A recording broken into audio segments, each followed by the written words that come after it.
పల్లకిలో పల్లకిలో పెళ్లి కూతురు రాణిలా ఉంది, మహారాణిలా ఉంది.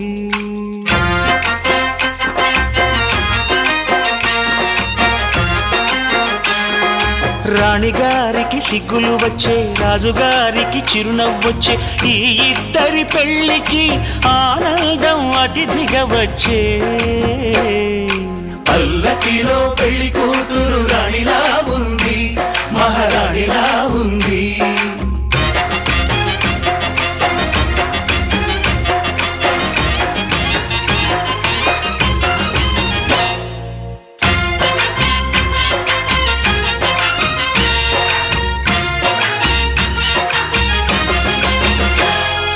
మా గూటిలో ఎదిగిన బంగారు బొమ్మ, బంగారు బొమ్మ, బంగారు బొమ్మ, మా నీడలో